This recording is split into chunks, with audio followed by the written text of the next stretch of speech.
Hey guys, I did a philosophy in book form. You should totally check it out by clicking the link.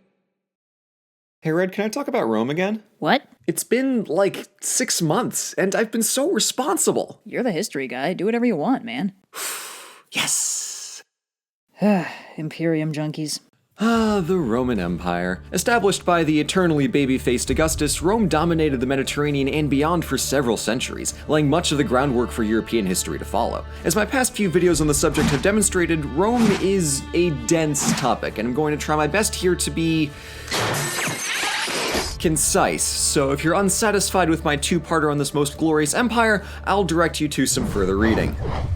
Go nuts. Now, I could follow the crazy carousel and talk about palace intrigue shenanigans all day long, but instead, I'd like to take a broad look at how the empire functioned and how the slow burn of Roman development finally reached its peak. So let's do some history. To begin, we have... okay, so we gotta get through a little imperial dumbassery first. The curious case of Augustus' disappearing heirs resulted in Tiberius being appointed to the throne, whereupon he holed up in his palace on the scenic island of Capri to enjoy an unending carnival of orgies. His successor, Emperor Caligula, whose nickname adorably means little boots, wasn't so much of a generic jerk as he was completely detached from reality, appointing his horse a senator to insult the rest of the Senate, having conversations with the moon, and sending a Roman legion to collect seashells off the coast of France. Needless perhaps to say that pretty much nobody liked him, including his personal escort, the Praetorian Guards, who actually assassinated him in 41 AD. This will become a shockingly common occurrence in later centuries. But speaking of the Roman army, the rest of the military remained pretty much as the Caesars had left it. The Roman soldier by this point had reached peak form, with Laurica armor, the Gallia helmet, the gladius blade, and a gigantic scudum shield. Soldiers were organized into centuries of 100, cohorts of 600, and the legion of 5,000. The cool thing about imperial legions here is that they were specifically numbered, so you can actually track a particular legion over centuries of imperial history. Also notable is how the Roman army reported not to the Senate as before, but directly to the emperor.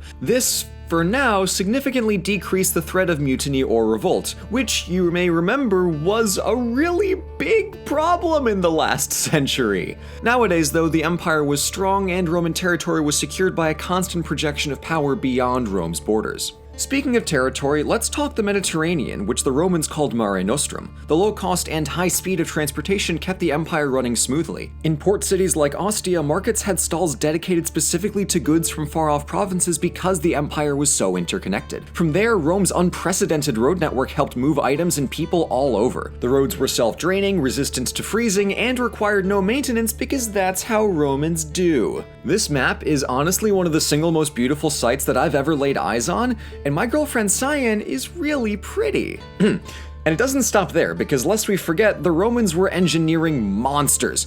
Concrete, domes, arches, water highways that ferry delicious H2O from the mountains down into cities, sewer systems, heated floors. The Romans literally had no chill when it came to building stuff. They also had no chill when it came to slavery, but that's a really big yikes, so I will leave you with this cut-in and head back to the wacky emperors. Next up, we have Claudius and Nero. Claudius was fine but weak, and Nero has a nasty rep for a lot of reasons. We don't know what he was doing while Rome was on fire, and we're not sure if he caused it, but we do know that he took the fire as an excuse to build himself a shiny new house. It didn't help his image that he was murder happy with his family and with Roman Christians, so between his imperial successors in the Flavian dynasty and the eventual Christian emperors, it is not hard to see why pretty much everybody had an axe to grind with him. But enough of that, let's get a move on. Following the Julio-Claudian cluster fiasco, we get the Year of the Four Emperors, where, quickly now, Nero committed suicide, Galba was assassinated, Otho suicided after losing to Vitellius, who was murdered by Vespasian, and Vespasian broke the chain of insta-murders and successfully reigned for 9 years, founding the Flavian dynasty in the process. By all accounts, Vespasian was a skilled and just ruler, with one big exception we'll get to in a little bit. He's best known for his contributions to the ever-growing catalog of Roman monuments that developed from the time of Augustus throughout the life of the empire. The Colosseum. In its day, it was known as the Flavian Amphitheater after the dynasty that built it. The arena today is missing part of its exterior shell because Renaissance architects treated it like a perfectly acceptable quarry. But you can still see just how massive it would have been.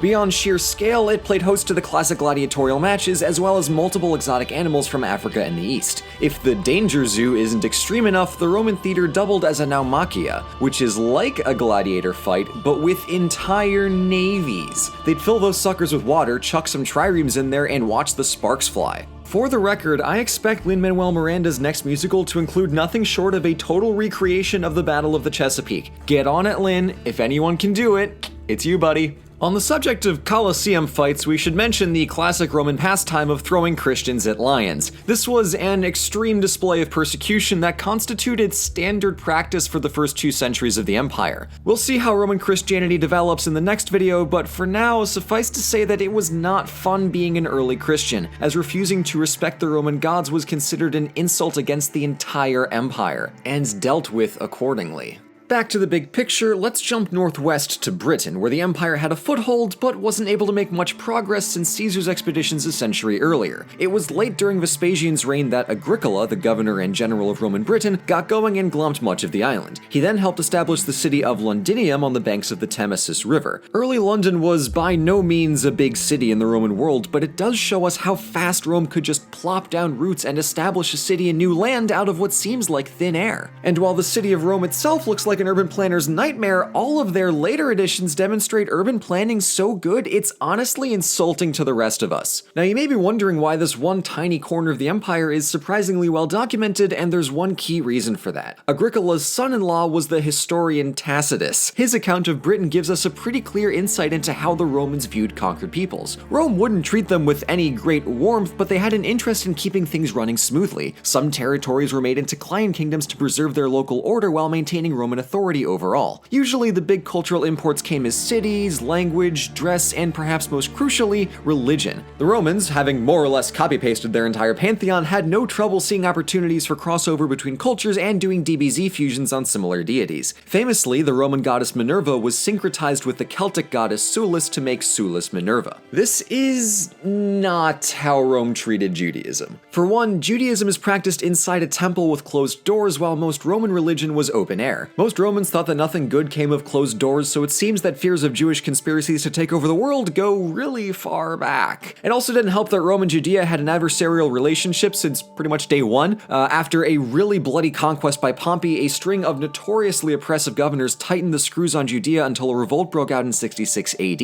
and it resulted in a full-on invasion by the general and future emperor Titus during the reign of his father Vespasian. Jerusalem was ultimately sacked and looted, as the commemorative arch of Titus shows legionaries carting off a giant menorah, and the Jews were sent into diaspora following the destruction of the Second Temple. Not a good time. Whether it was karma or just bad luck, Titus was hit with a parade of crises during his brief 2 years as emperor. For one, he had to pick up the soot-covered pieces after Mount Vesuvius went kaplooey on the entire Bay of Naples. Tangent here, I kid you not, one time I had a dream that I was in modern Naples and Vesuvius went off in the distance. My first thought wasn't fear or panic, no, it was, and I quote, "Ugh, goddammit, not this bullshit again."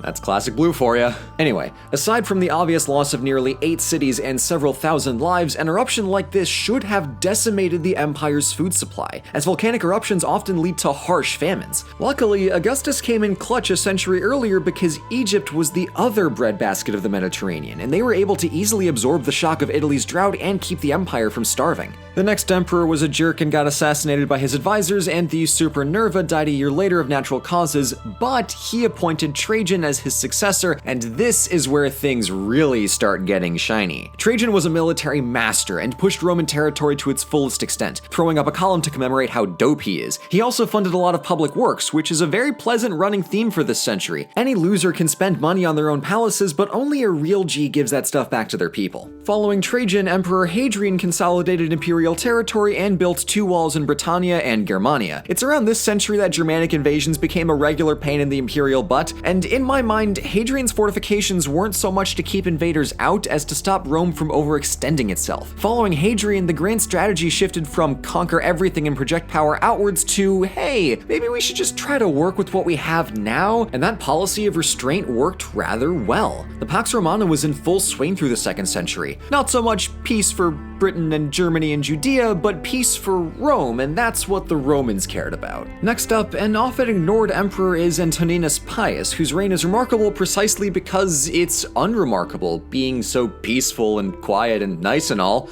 It's just 30 years of chill, and honestly, I respect that. The last of the 5 good emperors is Marcus Aurelius, Plato's perfect philosopher king, who spent all of his time moping in Germany about how bad it sucks to have, responsibilities.